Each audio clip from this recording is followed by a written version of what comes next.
कुमार शिंदेंनी सत्ता कधी डोक्यात जाऊ दिली नाही, पाय कायम जमिनीवर ठेवले। सोलापूरमधल्या कार्यक्रमामध्ये सुशीलकुमार शिंदे यांची शरद पवारांकडून स्तुती करण्यात आली। सुशीलकुमार शिंदे कष्टाने पुढे आलेले नेते आहेत असंही शरद पवार म्हणाले।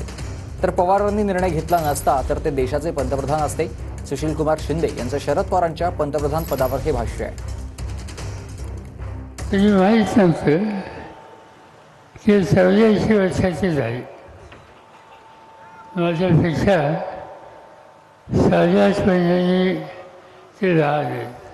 सुशीलकुमार त्यांनी सांगायला लागले, मी बरा आहे, तुमच्यापेक्षा 8 महिन्यांनी कवीना मी ठरलो आहे, त्यामुळे जात भानगडीत आमच्या नादी लागू नका।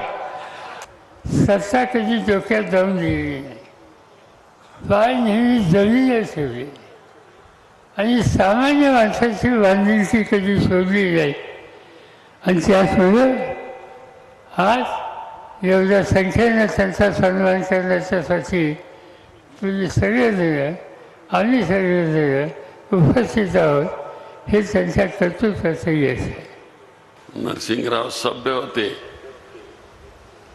मी त्यांचा जनरल सेक्रेटरी होतो काँग्रेस पार्टीचा, पण त्यांच्या मनात काय चाललेलं असायचं ते कळायचं नाही।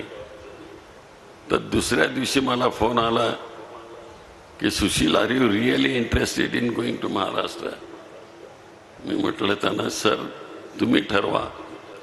नाही म्हणाले, तिथं महाराष्ट्राला आज शरदरावांची गरज आहे आणि मी महाराष्ट्रामध्ये शरदरावांना पाठवतो।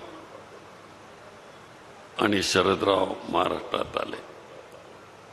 माझ्या मनामध्ये राहून राहून पाल चुकचुकते की त्यावेळेस जर शरदरावांनी हा निर्णय घेतला नसता तर ते देशाचे पंतप्रधान आज आपल्याला दिसले असते।